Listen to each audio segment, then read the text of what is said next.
जय मां काली, जय मां दुर्गा।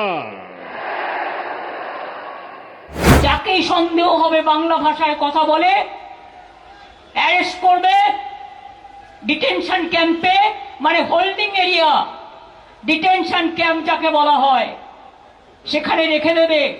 लेकिन इसको मतलब नहीं होता है कि बंगाली का ऊपर आप अत्याचार करे, ये हम नहीं छोड़ेंगे। जिसको मर्जी आप बांग्ला भाषा कहने से बांग्लादेशी रोहिंग्या बोल देता है। बांग्लादेश तो अलग से राज है। শুনে রাখুন, 22 লক্ষ আমার বাংলার মজদুর যারা गरीब हैं, बीजेपी इज एंटी पुअर। देखो डिस्टर्ब बंगाल को करेंगे, हम पूरा हिंदुस्तान में घूमेंगे, हमको आप रुकने नहीं सकते हैं। हम देखेंगे आपको कितना डिटेंशन कैंप में हमको ले जाएंगे, और हम उधर में जाके बंगाली में भी बोलेंगे। Everybody is having their mother tongue. We respect all the mother tongue, all the languages of India.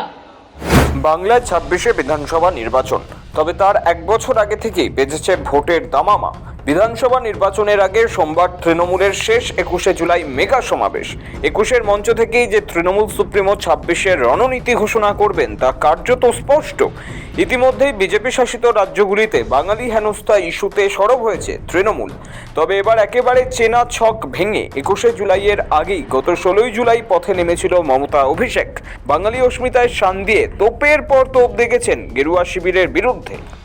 যাকেই সন্দেহ হবে বাংলা ভাষায় কথা বলে অ্যারেস্ট করবে, ডিটেনশন ক্যাম্পে মানে হোল্ডিং এরিয়া, ডিটেনশন ক্যাম্প যাকে বলা হয় সেখানে রেখে দেবে। অন্য ভাষাভাষীদেরও আমি সম্মান করি, हम इज्जत करते हैं हर तरह हर भाषाभाषी को, लेकिन इसको मतलब नहीं होता है कि बंगाली का ऊपर आप अत्याचार करे, ये हम नहीं छोड़ेंगे। जिसको मर्जी आप बांग्ला भाषा कहने से बांग्लादेशी रोहिंग्या बोल देता है। बांग्लादेश तो अलग से राज है। हमारा इधर में क्या है, जो वेस्ट बंगाल का नागरिक है उसका पास आईडी कार्ड है, उसका पास आधार कार्ड है, उसका पास पैन कार्ड है। শুনে রাখুন, 22 লক্ষ আমার বাংলার মজদুর যারা গরিব हैं, বিজেপি ইজ অ্যান্টি পুअर, আর বাংলা ভাষায় কথা বললে তাকে জেলে নিয়ে চলে যাবে, ডিটেনশন ক্যাম্পে নিয়ে যাবে, হোল্ডিং এরিয়ায় নিয়ে যাবে। কেন, কোন অধিকারে? West Bengal is not in India, Bangla India से नॉय, क्या बांग्ला भारत में नहीं है? देखो डिस्टर्ब बंगाल को करेंगे, हम पूरा हिंदुस्तान में घूमेंगे, हमको आप रुकने नहीं सकते हैं।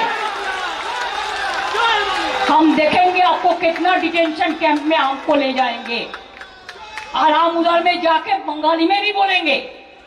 এবার 21-এর মঞ্চেও তারও প্রতিচ্ছবি দেখা যেতে চলেছে। আসলে বাংলার শাসক দল তৃণমূলের কাছে এই মঞ্চ বরাবরই রাজনৈতিক শপথ গ্রহণের মঞ্চ। 1993 সাল, সেই সময় অবশ্য তৃণমূল কংগ্রেসের জন্ম হয়নি। তখন রাজ্যে যুব কংগ্রেসের সভানেত্রী ছিলেন মমতা বন্দ্যোপাধ্যায়। রাজ্যে তখন বামফ্রন্ট সরকার, মুখ্যমন্ত্রী জ্যোতি বসু এবং স্বরাষ্ট্রমন্ত্রী বুদ্ধদেব ভট্টাচার্য। নির্বাচনী প্রক্রিয়ায় স্বচ্ছতা আনতে সচিত্র ভোটার কার্ডের দাবি তোলেন মমতা, আর সেই দাবি নিয়েই মহাকরণ অভিযানের ডাক দেয় যুব কংগ্রেস। সকাল 10টা থেকে জমায়েত শুরু হয়। মোট 5টি এলাকা দিয়ে মিছিল করে এগোতে থাকেন যুব কংগ্রেসের কর্মী সমর্থকেরা। রাস্তায় নামেন খোদ মমতা বন্দ্যোপাধ্যায়। এছাড়াও ছিলেন সৌগত রায়, শোভনদেব চট্টোপাধ্যায়, জ্যোতিপ্রিয় মল্লিক, মদন মিত্রের মতো নেতারা। এদিকে যুব কংগ্রেসের মহাকরণ অভিযানকে আটকাতে পথে নামে পুলিশও। শহরের বিভিন্ন রাস্তায় তৈরি করা হয় ব্যারিকেড। বাধা পেয়ে উত্তপ্ত হতে থাকে পরিস্থিতি।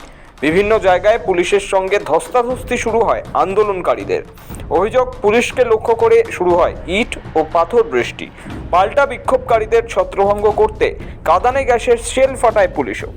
ব্রেবন রোডে ধাক্কাধাক্কি এবং কাঁদানে গ্যাসের ধোঁয়ায় অসুস্থ হয়ে পড়েন মমতা বন্দ্যোপাধ্যায়। কার্যত রণক্ষেত্রের চেহারা নেয় মেয়র রোড ও রেড রোডের সংযোগস্থল। বোমাবাজি হয় বলেও অভিযোগ। আগুন ধরিয়ে দেওয়া হয় পুলিশের ভ্যানে। অভিযোগ, পুলিশের দিকে মারমুখী হয়ে ছুটে যান যুব কংগ্রেসের কর্মী সমর্থকেরা। এরপরই পুলিশ পাল্টা গুলি চালায় বলে অভিযোগ, আর তাতেই মৃত্যু হয় 13 জন যুব কংগ্রেস কর্মীর। ঘটনায় আহত হন অনেকে। সেই ঘটনাকে ঘিরে উত্তাল হয়ে ওঠে রাজ্য তথা জাতীয় রাজনীতি। পরবর্তীতে অবশ্য গঙ্গা দিয়ে অনেক জল বয়ে গিয়েছে। রাজ্য রাজনীতিতেও পরিবর্তন এসেছে বহু। কংগ্রেস ছেড়ে বেরিয়ে তৃণমূল কংগ্রেস গঠন করেছেন মমতা বন্দ্যোপাধ্যায়।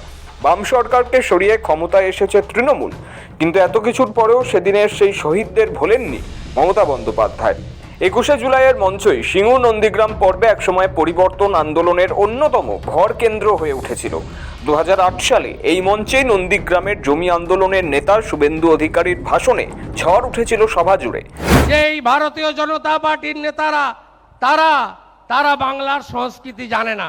সংস্কৃতি যদি জানতো তাহলে 18 সালের দুর্গা পুজোতে, মা দুর্গার পুজোতে তাহলে কালী ঠাকুরের ছবি লাগিয়ে দুর্গা মাইকি জয় বলতো না। এরা যদি বাংলার সংস্কৃতি জানতো তাহলে বীরভূমে গিয়ে বিশ্বকবি রবীন্দ্রনাথ ঠাকুরের জন্মস্থান বীরভূম বোলপুর শান্তিনিকেতন বলে বলতো না। এরপর 2011 সালে পালা বদলের পর এই মঞ্চই হয়ে দাঁড়িয়েছিল বিজয় উৎসবের মঞ্চ। এই মঞ্চ থেকেই আত্মপ্রকাশ করেছিলেন খোদ অভিষেক বন্দ্যোপাধ্যায়। তৃণমূলের নতুন গণসংগঠন তৃণমূল যুব সভাপতি হিসেবে নাম ঘোষণা হয়েছিল অভিষেকের। 2014 সালে এই মঞ্চ থেকেই দিল্লি চলোর ডাক দিয়েছিলেন মমতা বন্দ্যোপাধ্যায়। দিল্লিতে অবিজেপি কংগ্রেসি সরকার গড়ার ডাক দিয়েছিলেন তিনি। ঝড় উঠেছিল 21-এর বিধানসভাতেও। ওই বছর বিধানসভা নির্বাচনের আগে এই 21শে জুলাই মঞ্চ থেকেই বিজেপিকে বহিরাগত আখ্যা দিয়েছিল তৃণমূল। তারপর থেকে কেন্দ্রীয় সরকারের বিরুদ্ধে লাগাতার বঞ্চনার ইস্যুতে সরব হয়েছে রাজ্যের শাসক দল। তারপর থেকে কখনো 100 দিন, কখনো আবাস ইস্যুতে দিল্লিতেও ঝড় তুলেছেন অভিষেকরা। 21শে জুলাইয়ের মঞ্চ সাক্ষী ছিল সেই রাজনৈতিক অভিমুখ নির্ধারণের। এরপর 24-এর লোকসভা নির্বাচনকে সামনে রেখে আবার দিল্লিতে অবিজেপি সরকার গঠনের ডাক দিয়েছিলেন মমতা। এই সময় যে রাজ্যে যে অবিজেপি দল শক্তিশালী, সেই দলকে মুখ করে বিজেপির বিরুদ্ধে 1:1 জোট গড়ার প্রস্তাবও দেন মমতা। তৈরি হয়েছে ইন্ডিয়া জোট। এবার সামনে নতুন লড়াই। ইতিমধ্যেই গত 16ই জুলাই পথে নেমে মমতা বুঝিয়ে দিয়েছেন, এবারের লড়াইয়ে বিজেপিকে রুখতে তৃণমূলের বড় হাতিয়ার বাঙালি অস্মিতা। পাশাপাশি পহেলগাঁও ইস্যুতে কেন্দ্রের ব্যর্থতা নিয়েও ইতিমধ্যে সুর চড়িয়েছেন অভিষেক। সব মিলিয়ে বাঙালির উপর নির্যাতন, বাংলাকে বঞ্চনা, প্রাপ্য না মেটানো এবং বাংলা ভাষাকে বঞ্চনা করার মতো ইস্যুগুলোই এবারের 21শে জুলাই মঞ্চে প্রতিধ্বনিত হতে পারে। তবে ইতিমধ্যেই আবার বাংলা থেকে ঘুরে গিয়েছেন প্রধানমন্ত্রী নরেন্দ্র মোদী। সাফ বলেছেন, বাঙালি আবেগ বিজেপির কাছেই সুরক্ষিত। দুর্গাপুরের মঞ্চের শুরুতেই তার মুখে শোনা গিয়েছিল কালী দুর্গার নাম। কথা বলেছিলেন বাংলাতেও। বাংলার শিল্প সম্ভাবনার কথা মনে করিয়ে একবার সুযোগ চেয়ে নিয়েছিলেন বাংলার মানুষের কাছে। जय मां काली, जय मां दुर्गा। এবার তার পাল্টা মমতা কিছু বলেন কিনা তা দেখার। এক সাংসদের দল থেকে পশ্চিমবঙ্গের ক্ষমতা দখল 21শে জুলাই দেখেছে মমতা বন্দ্যোপাধ্যায় ও তার দলের নানাবিধ নাটকীয় উত্থান পতন। 21-এর মঞ্চ থেকে সাধারণত দলকে আগামী দিনের পথ দেখান মমতা। তাই এবারের শহীদ মঞ্চ থেকে মমতা কি বার্তা দেন, সেদিকেই তাকিয়ে সব মহল। ব্যুরো রিপোর্ট, সময়, কলকাতা।